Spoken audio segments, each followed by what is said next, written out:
Yo. What up, though? What the business is? What the business? I'm back. Back up in this, like, whoa. That's your main man, Dicey, baby. I just got a question for y'all in my Varnell Hill voice. Did you miss me? Well, I miss you. Um, just to check a little line that my brother said on his podcast. It's been a long time. I shouldn't have left you. What our dope podcast is step two. But you know what? He was doing the Aaliyah and Timberland version. When I hear that line, I think about Rakim. It's been a long time. I shouldn't have left you without a dope round of step two. Death with the record. Death with the record. I'm dating myself. See, that's real school old hip hop. But no, for real though, I've been going for so long. The last time you saw me on any Dicey World platform, I think I posted on my Instagram, Dicey World. That's a good time to flash that, give you that information. You can catch me on Dicey World, Instagram, DiceyWRLD.C0M, or Twitter, Dicey World, DiceyWW0RLD. But anyway, yeah, I posted on May 1st. And I was sick, y'all. You know what I mean? I had a head cold, turned to pneumonia. I was just jacked up. But my strategy, at least for the Instagram, is like every top of the month, every first of the month, I'm posting an all exclusive Dice photo shoot featuring me. Duh. And I jacked that idea from Oprah Winfrey, the O magazine. Every month, every top of the month, she's gonna post a new photo shoot, with her on the magazine cover of her own magazine. And I love it. You know what I'm saying? Narcissism at its finest. Shit. It's her publication. She gonna be on the cover, the feature artist every month. I like that. I'm gonna run with that. So every time you see me on Dicey World Instagram, I'm gonna have my blue, green, black, white, team colors on, and it's gonna be me. You heard, gang? But yeah, that was a rough photo shoot, man. I toughed through it because I was sick. I look ugly, oogly. I ain't have no haircut, no lineup, no nothing, no none of that. But guess what? The show must go on. It must go on. The show must go on. But anyway, not that we got all those pleasantries and salutations and everything out the way, we got a lot to catch up on. So I'm just gonna go down the line. You feel me? No rhyme, no reason. Um, got a lot of world events going on, domestic events in the USA, the United States of Amnesia. Got that from my dad. I like that one. In the sports world, so I know a lot of y'all been wondering what the hell I've been thinking. As these things transpired and sometimes transgressed, you feel me? So I'm gonna let you know. Fresh out the dome, top. You know what I'm saying? Bomb. So Eboni K. Williams. Let's get into this thing, man. She, got into some controversy, a lot of feedback. I've never even heard the chick. I guess she's like I'm sorry, the young woman, the lady. Um, I guess she's like a reporter, a news anchor, or whatever like that. I guess she was on somebody's show, or maybe Ayana. What's her name? About changed my life. To save my life, I cannot say this woman's name. Ayana Asvant, something like that. But you know what I mean. Anyway, I guess the question was posed to Eboni K.Williams, like, would you date a bus driver? And she was like, nah. And I got a lot of people into their panties, man. And being the person that I am, I try to empathize and kind of like rationalize and just kind of like, get some insight to what people are thinking. I like to play the devil's advocate. So, I got a sister, an older sister, got a couple female cousins, uh, and my mom, aunties and everything. I love them and I always want them to have the best. Ideally or traditionally, bus drivers ain't really getting that kind of guap. And they asked her too. They was like, I think Ayana asked Ebony, well, how about the guy if he owned the bus, would you rock with him? She was like, no. I'm like, damn, my man can't be the owner of the bus. You can't even get down with him. But traditionally, bus drivers, I guess, it's not the most glamorous of jobs. 2023, everything is about imagery, social media, just flexing and flossing in front of the people. So I guess when you think about the big flexers and flossers, bus drivers don't come to mind. You know what I'm saying? But guess what though? Everybody ain't got a job. If you can believe it, in 2023, man, if you're getting this money honestly, the honest way, you're a good man, taking care of bills. If you're a protector and provider, why not? A lot of these dudes, I'm sure Eboni K want to rock with. If the shit hit the fan, are they gonna protect her? Is that little white, collar job gonna save you? That dude, you know what I'm saying, passing the great poupon and drinking the champagne with the pinky finger up, is he a hitter? Is he a real one? Is he gonna protect you? You know what I'm saying? Because he got that good job. That bus driver, you know what I'm saying, on the west side, on Puritan, on that DOT, you feel what I'm saying? All the spots is, know all the people. He might get down. He a blue collar worker. He might protect you. But I just feel like this, man. If you got like an honest day's job, an honest job, you working hard, man, do what you got to do. And like my dad always said, I don't care if you're a janitor. If you're gonna be a janitor, be the best damn janitor in the world. So if you got pride and you got a good work ethic, you know what I'm saying?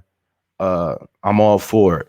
And there's a plethora of reasons why sometimes people have the jobs that they have. Maybe a bus driver was super smart and had an Ivy League scholarship, but he had two or three kids pop up, and his parents got sick, whatever. He had to stay at home. You never know what's going on. So I'm like this: if the man can treat you well, or your spouse can treat you well, and they working hard, doing the best that they can do and they can be, and they're the person for you emotionally, physically, spiritually, I feel like that should supersede any kind of like monetary title or job status. You feel me? But like I said, though, I got sisters and everything like that, or a sister and female cousins, I wouldn't, the bus driver wouldn't be like the first pick, for a person I want for them. But like I said, if the person can treat them well, then I'm all for it. Now, on the flip side, like EboniK.Williams, you got your damn nerve, man. I'm not trying to personalize nothing, but I think she kind of went outside like the only Tyler Perry movie I've ever seen. What's that movie? The Family That Prays. When I guess Sanaa Lathan had a honest working husband. He wasn't no bus driver, but maybe he was like a janitor or something like that. He was a hard worker, and then she was, having flirty eyes and wandering eyes to this white corporate American manager dude, whatever like that, who was married. Then she started having an affair and fell in love. Then when shit hit the fan, the white dude, he chose to stick out with his family, his wife, and left Sanaa to the curb looking stupid. The reason I bring that up, because I'm like, Ebony, like, didn't you have like a white fiance who dropped you and just left you during the pandemic when COVID first started so he could, quarantine with his family and his kids? And I'm not mad at that. You know what I'm saying? During that time, you know, the pandemic had people going crazy. It was to the point like you felt like if you walked outside and breathed some air, took a breath of air, you might die on sight. You feel what I'm saying? A lot of people nowadays think this shit's over, and for the most part, I guess it is over. But screw all that, man. If I see a lot of people in the spot, your boy is masked up. I'm masking up. You feel what I'm saying? But nah, like her fiance dissed her and just dropped her cold.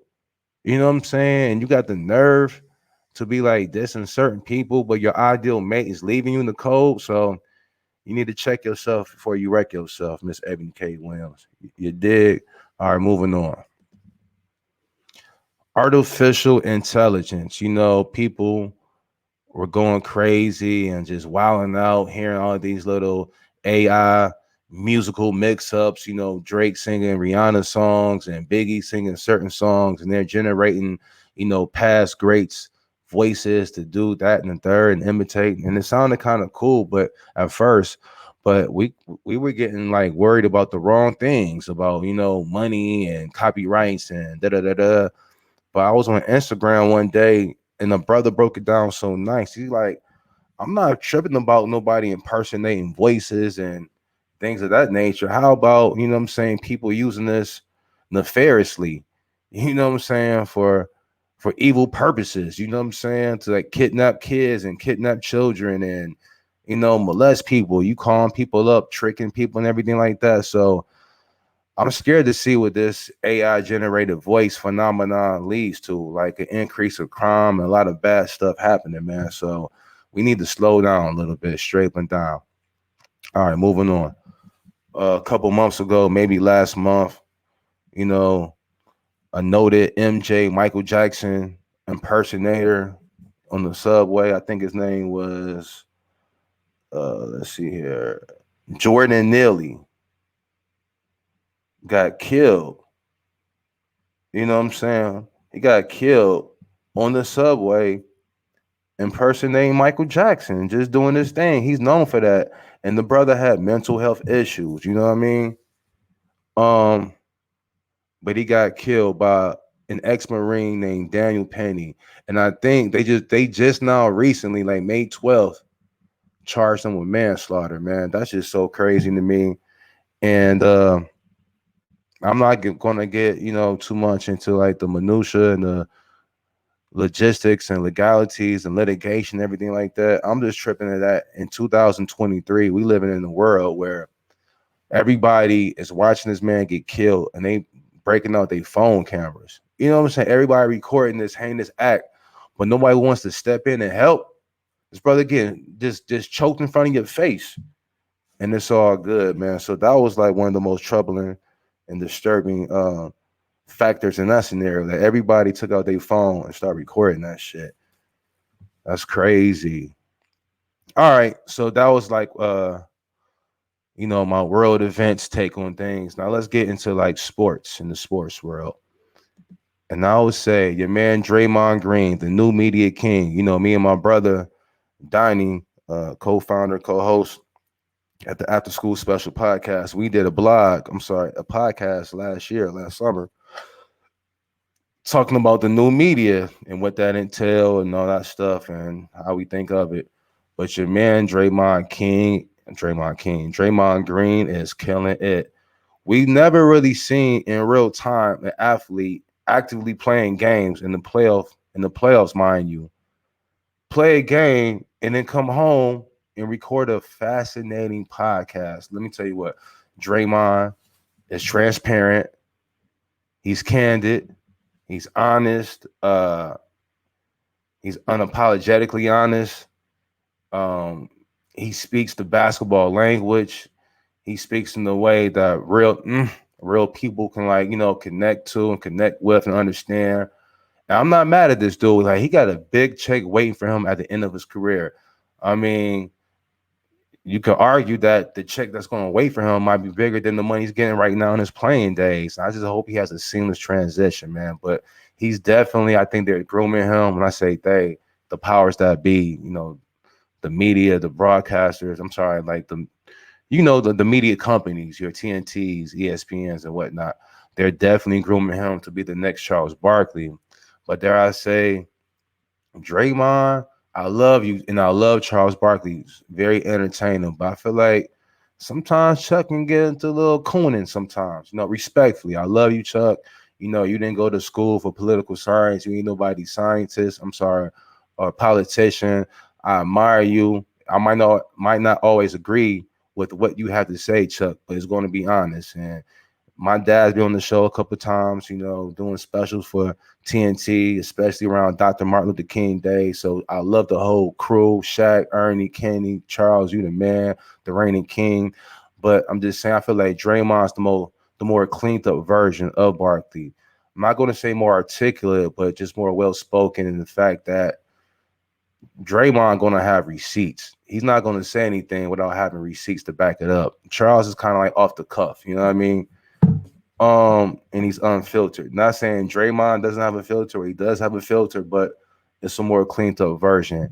And lastly, the last point on Draymond, I feel like if your boy Tony Romo getting all this money with 25, 30 million a year, they got Tom Brady with a big check waiting for him to announce games and color commentate games when he retires. You can't tell me that Draymond Green is not going to be more lit, more engaging, more colorful, more engaging, uh, just all around better, provocative, insightful than Tom Brady, you know what I'm saying? Or Tony Romo. Get out of here, man. Get out of here. So, Draymond, when you retire, whatever you choose to do, if you get into the booth and broadcast, man, I hope you getting that Tony Romo slash Tom Brady money.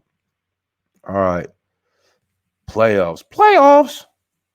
I believe the last podcast officially for Dicey World, we did like a Dicey World preview with the aforementioned Donnie, Double D, pause.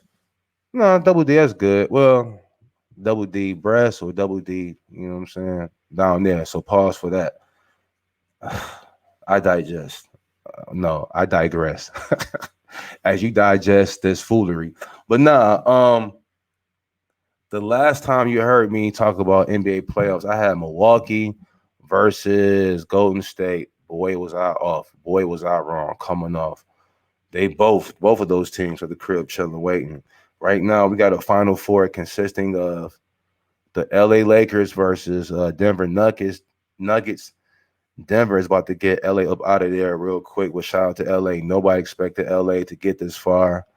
Miami versus Boston in the East. Shout out to Miami.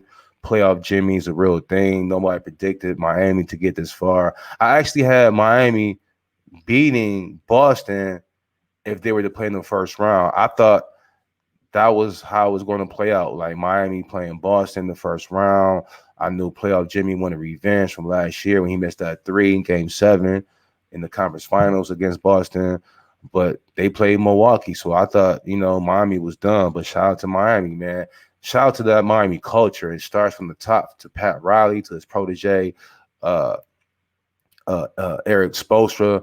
I mean, they have a culture down there in Miami, straight up. I think they have like 7 undrafted players on their team going to work. Gabe Vincent going to work. Caleb Martin going to work. Like everybody plays their position.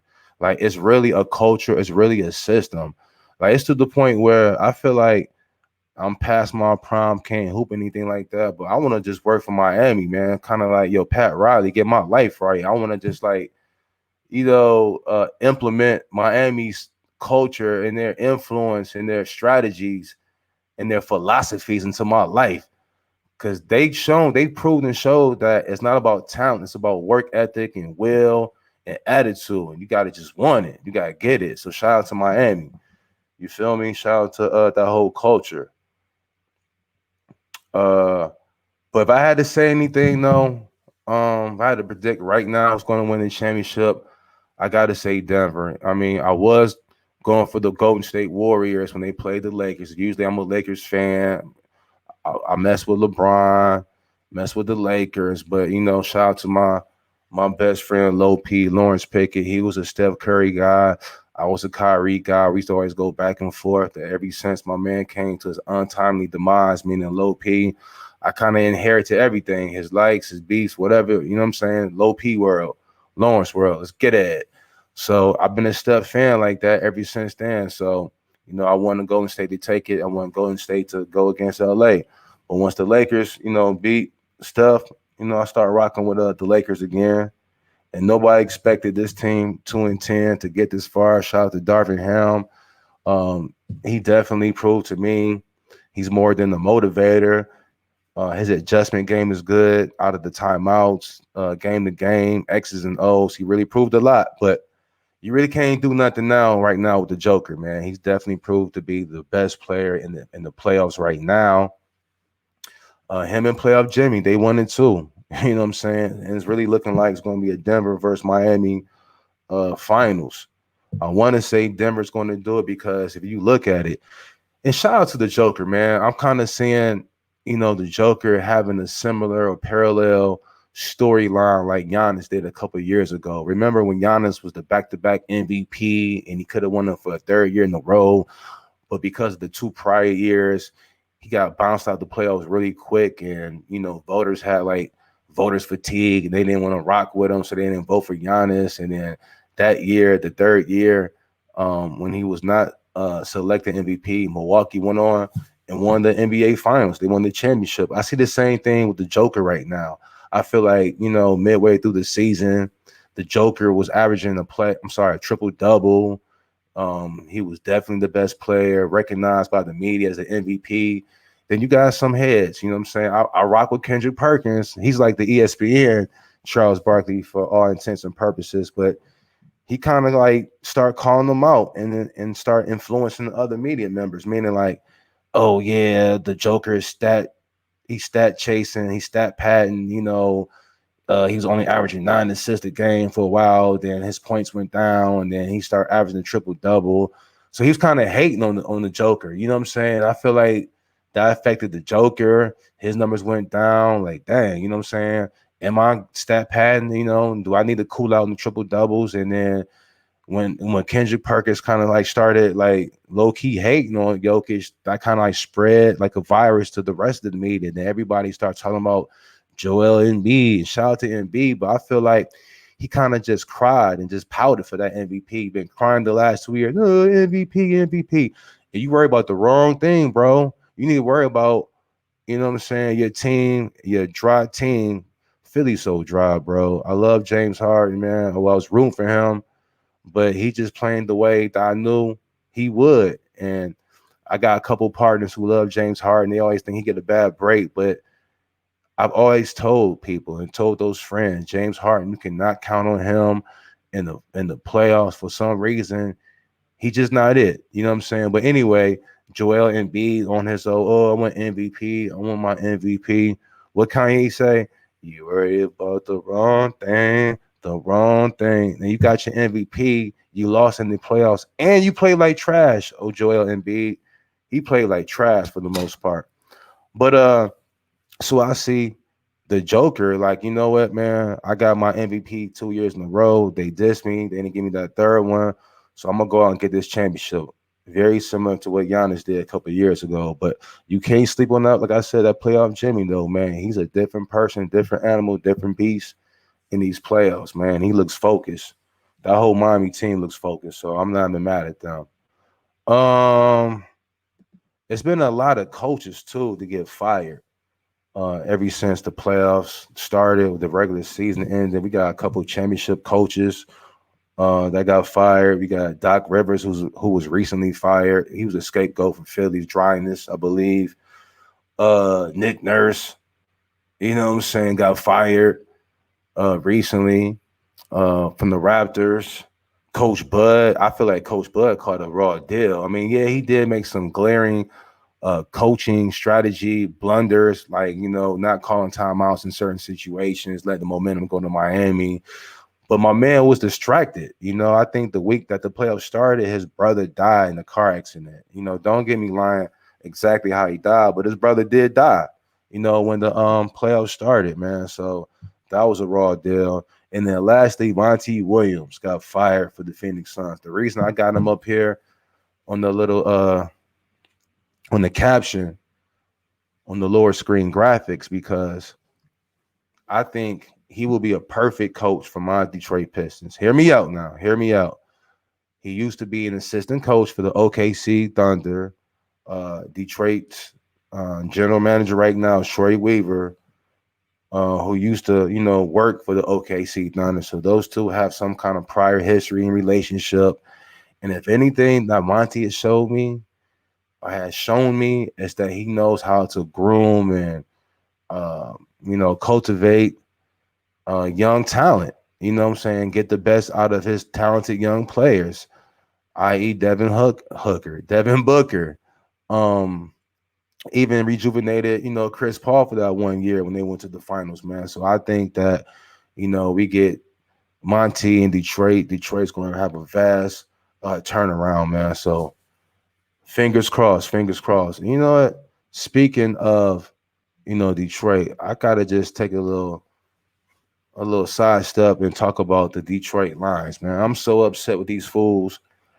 Detroit, the Lions, and I'm upset because of their draft selections. Okay, Detroit, they remind me of that team who get celebrated, everybody on their bandwagon, and they start feeling themselves, but they ain't done nothing yet. You ain't done nothing yet. I really hope we don't get blown out by the Kansas City Chiefs on Thursday night to open up the season, man, because we really feeling ourselves. Ever since, we beat Green Bay in Green Bay and got Aaron Rodgers up out of there, man. We've been making some crazy moves. Number one, we let Jamal Williams go. Yes, Jamal Williams is a weirdo. He's crazy, but he had that dog in him. He ain't never afraid. He ain't never scared.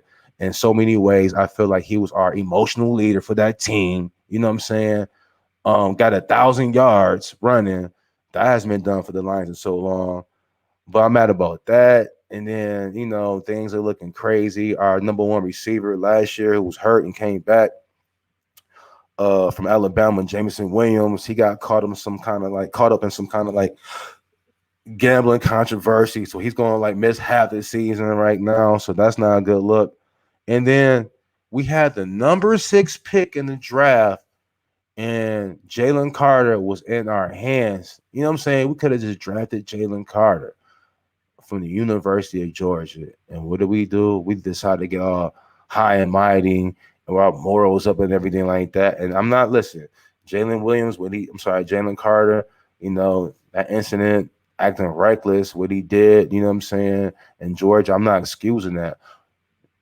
Just like your man Brandon Miller from Alabama, you know what I'm saying, passing the heater. But I take those as one-off situations. Like, what are the chances of that happening again? Like, that's not a character flaw to me. I feel like, he made a bad mistake. He's young, 2021.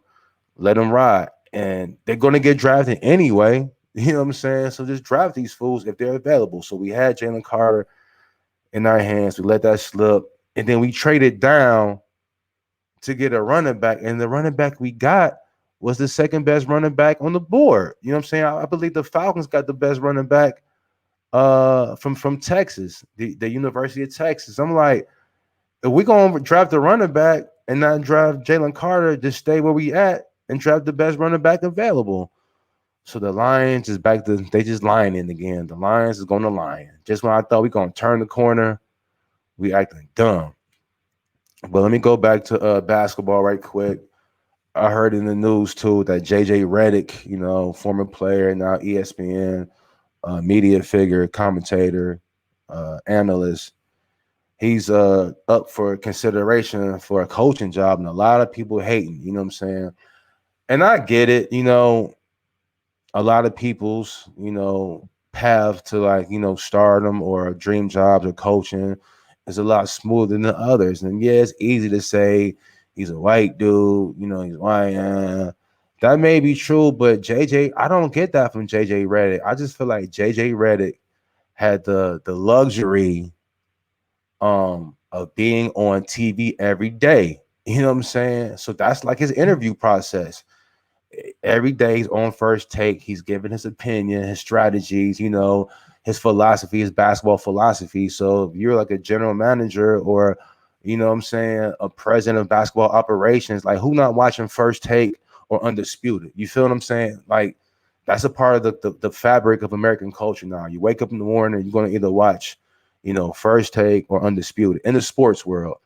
So every day, JJ Redick is auditioning. So I'm not mad at that dude. I really feel like him, shining on that platform when he does games. That's the real reason why he got that big opportunity. All right, and I'm gonna end on this one, the John Morant situation. I talked about this before during his first transgression. I'm not gonna get too much into it anymore, but I'm not gonna turn my back on Ja. I'm still rooting for him. He's 23. I told you what I did at Magic City when I was 25. If you didn't hear that, just go back to my old podcast and check it out. But I'm the kind of person, if I F up royally, I'm gonna learn from that. Or at least be smarter and smoother. You know what I'm saying? I'm not gonna make the same mistake twice, you know what I'm saying, in the relatively short, window.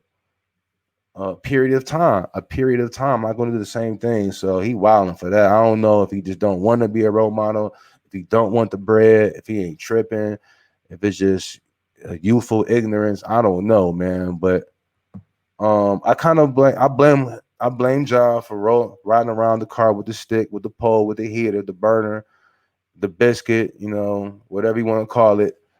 But his man did kind of like he kind of jammed him up.